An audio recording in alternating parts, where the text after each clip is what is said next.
చెప్పడం జరిగింది article 48 base చేసుకొని. అదే విధంగా మన రాష్ట్రంలో అంటే ఉమ్మడి రాష్ట్రం ఆంధ్రప్రదేశ్ ఉన్నప్పుడు 1977 1977లో అప్పుడు AP prohibition of cow slaughter act 1977 అని యాక్ట్ ఇంప్లిమెంట్ చేశారు. అది ఇప్పుడు తెలంగాణగా మారింది. తెలంగాణకి మనకు వచ్చిన తర్వాత దాంట్లో సెక్షన్ 5 సెక్షన్ 6 ప్రకారం ఏంటంటే prohibits the slaughter of cows and cow calves whether male or female or she buffaloes.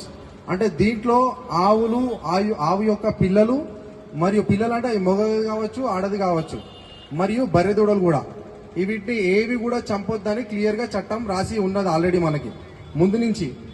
అదే విధంగా దాంట్లో అదే స్లాటర్ యాక్ట్ లో ఏం చెప్పినారంటే ఏమైనా వధించాలన్నా కూడా ఆ వధించే పశువులు కూడా only permission slaughter house government slaughter house లో వధించాలని ఉంది.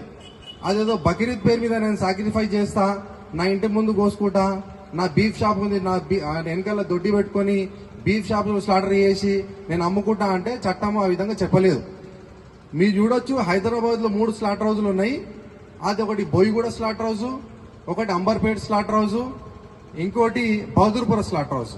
ఇవి GHMC permission government slaughter house. ఇవి ఏ విధంగా పర్మిషన్ ఇచ్చినంటే ఓన్లీ ముసలెద్దులు, అది కూడా 14 సంవత్సరాలు దాటిన వాటినే. అంటే జియో మన ఉమ్మడి ఆంధ్రప్రదేశ్ ఉన్నప్పుడు 2013లో ఒక జియో పాస్ చేసింది గవర్నమెంట్ హైకోర్టు ఆర్డర్ బేస్ చేసుకొని. దాంట్లో 14 సంవత్సరాలు పైబడిన ఎద్దులనే వధించాలి. అది కూడా unfit for agriculture, unfit for breeding. అంటే అగ్రికల్చర్ కి వ్యవసాయానికి పనికిరాదు అన్నటువంటి ఎద్దుల్నే చంపాలని చట్టం క్లియర్. అంటే ఎందుకంటే యాక్ట్ లో ఏజ్ మెన్షన్ చేయలేదు కాబట్టి హైకోర్టు డైరెక్షన్ ఇచ్చింది ఏజ్ కూడా మెన్షన్ చేయండి అంటే దాని బేస్ మీద జీవో ఆర్డర్ పాస్ చేయడం జరిగింది.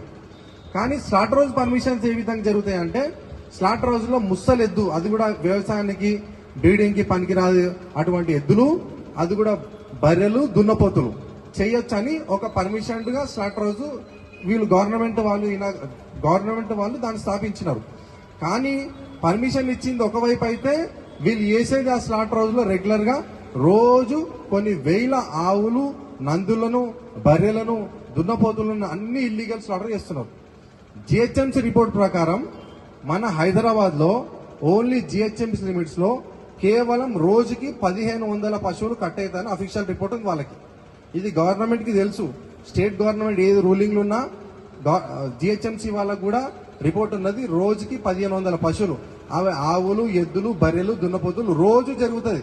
హైదరాబాద్ లో ఓన్లీ బక్రీద్ సందర్భంగా మనకు కనిపించేటివే స్లాటర్ అవుతున్నాడు కాదు, రోజు హైదరాబాద్ లో జరుగుతుంది. కేవలం Bahadurpura slaughter house area limits లోనే రోజుకి 300 నుంచి 400 ఆవులు, పశువులు వధించబడతాయి.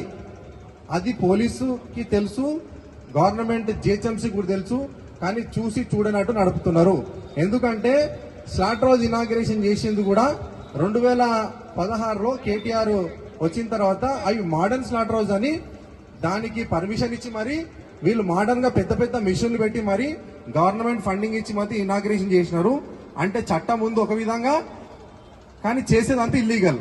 కానీ ప్రభుత్వ మద్దతు లేకుండా జరుగుతుందనే విషయం కాదు, ప్రభుత్వం 100% సపోర్ట్ ఉంది. హైదరాబాద్ లో 1500 పశువులు డైలీ స్లాటర్ అవుతున్నాయి. మనం కాపాడుతున్న దాదాపు 5 to 10% రెస్క్యూ చేస్తున్నాము.